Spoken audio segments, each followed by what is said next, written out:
नमस्कार, मैं संयोग हूँ और फार्मिंग विद संयोग में आपका स्वागत है। भाई साहब, मैं आया हुआ हूँ अपने सोयाबीन के खेत में, जो कि आज लगभग 70 से 72 दिन का हो चुका है। मैं आपको सोयाबीन भी दिखाऊंगा कि अभी फ़िलहाल में कैसा लगा हुआ है और आज जो स्प्रे चल रहा है उसमें हम क्या मूर्खताई कर रहे हैं। उसके साथ ही भाई साहब, मैंने इसकी वीडियो आज से लगभग 35 दिन पहले डाली थी, 35 या 40 दिन पहले, 35 दिन पहले ही डाली थी। जब मेरा सोयाबीन था भाई साहब 40 दिन का, और 40 दिन के सोयाबीन में मैंने पहला कीटनाशक और फंगीसाइड का स्प्रे किया था जब मेरा सोयाबीन फूल पे था तब। उससे पहले मैंने मतलब हर्बिसाइड डाल दी थी, तो उसका मैं वीडियो नहीं बनाया था। तो मैं आपको वो भी दिखाता हूँ कि मैंने सबसे पहले स्प्रे में क्या डाला था। TMX BASF का बहुत मेरे हिसाब से बहुत बढ़िया प्रोडक्ट है। और अपन ने डाला है प्रियक्सर फूल पे, उसके साथ ही डाला है अपन ने सोलोमन। ये पिछली बार भी डाला था अपन ने जब हर्बिसाइड डाली थी तब। सोलोमन के साथ ही लिया है अपन ने कोराजन, और ये कोई सी चिपको की डिब्बी। इतने आइटम डाले हैं अपन ने। एक टॉनिक, 2 कीटनाशक जिसमें एक रस चूसक कीट के लिए भी है, एक फफूंदनाशक। तो भाई साहब, पहले स्प्रे में डालने के बाद में मैंने दूसरे स्प्रे में ये जो आइटम डाला था ये नीचे रखा हुआ है, तो मैं ये भी दिखा देता हूँ कि पहले स्प्रे के मतलब कि मेरी धान जब धान बोल रहा हूँ, सोयाबीन जब 40 दिन का था तब पहले डोज के लगभग 16 दिन के बाद मैंने भाई साहब ये प्रोडक्ट डाले।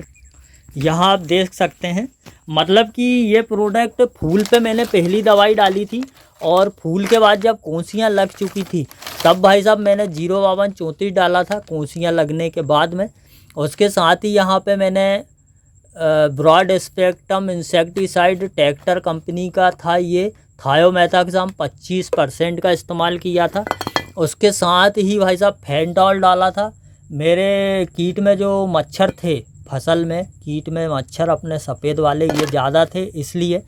उसके साथ ही भाई साहब एजॉक्सिस्ट्रोबिन टेबुकोनाजोल भी डाला था, ये फफूंद जनित रोगों के हिसाब से डाला था।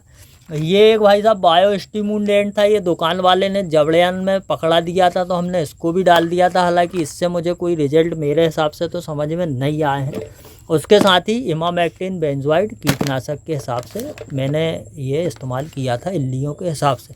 भाई साहब, अब हम चलते हैं तीसरा स्प्रे देखने कि हम तीसरे स्प्रे में भाई साहब क्या डाल रहे हैं हमारी फसल में, और क्या हमें दुकान वाले ने जबड़ियान में पकड़ाया है और क्या डालना चाहिए था। वैसे शुरुआत में मैंने आपको दिखाया था जब हमने प्रियक्सर डाला था फूल के टाइम पे, उसके बाद से प्रियक्सर का इस्तेमाल नहीं किया। पर अब जब फलियां लग चुकी हैं, फलियां मोटी हो चुकी है, कंप्लीट हो गई है, तब हमें दुकानदार ने प्रियक्सर पकड़ा। और ये नाली कूद के मैं उस साइड जाना चाहता हूँ। उस साइड कहाँ से जाऊँ ये देख रहा हूँ। इधर मेरी धान भी लगी हुई है, अच्छी है धान भी, कोई दिक्कत नहीं है।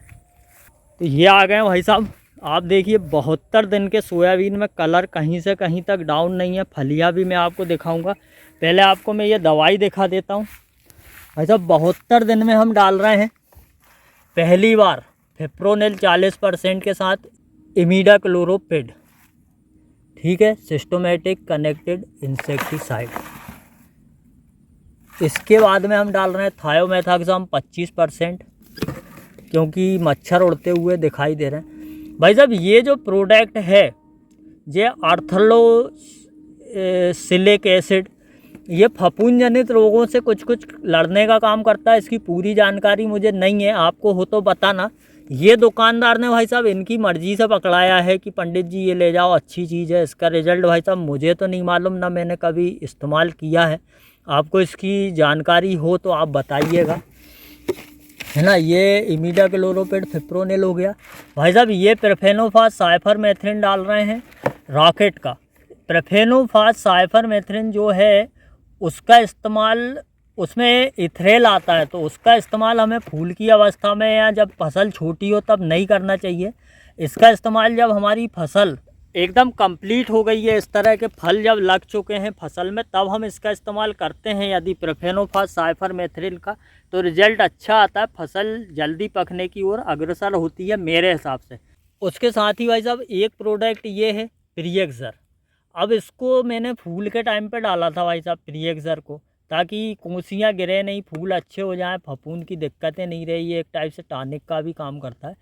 पर अब इसका क्या उपयोग, जब ये आप देख सकते हैं यहाँ पे ये मेरी सोयाबीन लगी है भाई साहब, कहीं से भी आप इसको आड़ा टेढ़ा करेंगे पौधे को, आप देखेंगे फल बहुत मेरे हिसाब से तो जोरदार हैं। क्या पता कैमरा फोकस कर रहा है कि नहीं।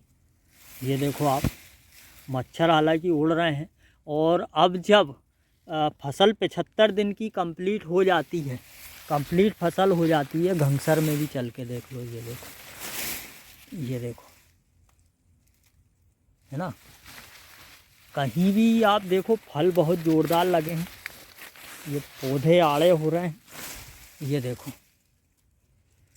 अब जब फसल में फलियां बड़ी हो जाती है, कड़क हो जाती है, कंप्लीट होने को रहती है, उस टाइम पे प्रीएक्सर का कोई उपयोग मेरे दिमाग में तो नहीं है। हालांकि मच्छर भी अगर उड़ रहे हैं तो अब तो फसल पकने पे ही है, मच्छर 30 दिन बाद असर करेंगे, अपना पूर्णतः असर दिखाएंगे। तो अगर पीले पत्ते ज़्यादा नहीं है, फसल नहीं सूख रही है, तो मच्छर की भी मत डालो। आप फफूंद की भी अगर फसल नहीं सूख रही है, कहीं कहीं गड़बड़ है, तो आप फफूंद के लिए भी डाल सकते हैं, अन्यथा नहीं डालो। आपको सिर्फ प्रोफेनोफास, साइफरमेथ्रिन मेरे हिसाब से या इमामेक्टिन बेंजोइट चलाना है, बहुत बढ़िया ही रिस्पांस देगा। अगर आप चाहें तो हम वहाँ वो वाले प्लाट में भी देख सकते हैं चल के। देखो ये वाले प्लाट में भी कहीं से कहीं तक सोयाबीन कहीं भी देख लो, बहुत अच्छा लगा है। मैं आपको यहाँ ये आड़े आड़े पेड़ हो गए, यहाँ भी दिखा दूँ अंदर जाके। ये दवाई छींच रहा ना भैया, तो उसके पेड़ से हुए हैं आड़े, ये देखो आप, बहुत ही बढ़िया ही लगा है मेरे हिसाब से। तो इसमें भाई साहब हम थोड़े से चूक जाते हैं ना, दुकान वालों को नहीं बोलते हैं, तो वो अपने मन से कुछ भी चीज़ उठा के देते रहते हैं, इसलिए उनको बोलना मेरे हिसाब से तो ज़रूरी रहता है कि भैया ये दो और ये नहीं दो, ऐसा करो, ऐसा मत करो। अगर आपको मेरी फसल देखना है फूल के समय पे कैसी थी, तो आप, मैं डिस्क्रिप्शन में लिंक दे दूँगा, आप वो वाला वीडियो भी देख सकते हैं। फ़िलहाल मैं यहाँ पे ये मैं अंदर जाके दिखा रहा हूँ। भैया लोगों ने ट्रैक्टर निकाला है, तो उसकी भी घुर्रक है ट्रैक्टर की भी। यहाँ आप कहीं से भी देखो, ये देखो, बहुत ही ज़ोरदार फलन है। और भाई साहब सोयाबीन तो आपको मैं बताऊं, ये देखो कहीं पर भी, तो है कि हमने बहुत सालों बाद सोयाबीन बोया है, तो हम पौधे देख के ये अंदाज़ नहीं बता सकते हैं कि क्या उत्पादन आएगा। तो ये भी आपको ही बताना है, अगर आपने पौधा देखा है तो आप बता सकते हैं अंदाज़न क्या एवरेज है। बाकी हमारे यहाँ पर क्या है, ना तो हम सोयाबीन बेड पे बोते हैं, ना जैसे किसान लोग 12-14 इंच पे बोते हैं, ना 12-14 इंच पे बोते हैं। भाई साहब सिंपल सोयाबीन जो गेहूँ की अपनी सीड, उससे 9 इंच पे बोआया हुआ है, इसलिए डॉट है थोड़ा सा। और कहीं पर आप देखेंगे तो ये इस तरह से फसल ज़्यादा लंबी होने के कारण, मैं आपको अंदर जाके भी दिखा दूं, ये लंबी होने के कारण ये इस तरह से भाई साहब आड़ी हो गई है। ये देख रहे होंगे आप, शायद नहीं भी दिखा रहा होगा, आड़ी हो गई है। पर आड़े होने के बाद भी ये जो फल आप अगर देखेंगे तो ये आड़ी फसल में भी, ये देखो मच्छर उड़ रहे हैं, सीधी कर रहा हूँ उसको, तो ये आड़ी फसल होने के बाद भी भाई साहब जो फल हैं वो मेरे हिसाब से तो इधर भी अच्छे ही दिखा रहे हैं। कहीं कहीं चंदके में ही है आड़ी, जैसे ये इतने चंदके में आड़ी हुई है, ये है ना। बाकी फसल तो भैया मेरे हिसाब से अगर हम देख कि 72 दिन के सोयाबीन के हिसाब से ये लगा है, तो अच्छा ही लगा है। और मैं उम्मीद करूँगा कि इस वीडियो को देखकर आप कुछ ना कुछ दवाई पर से या फसल पर से कुछ ना कुछ कमेंट ज़रूर करेंगे। आप कमेंट करेंगे तो मुझे अच्छा लगेगा।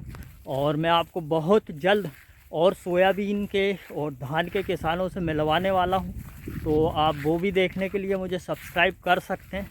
आज्ञा चाहूँगा। जय राम जी की।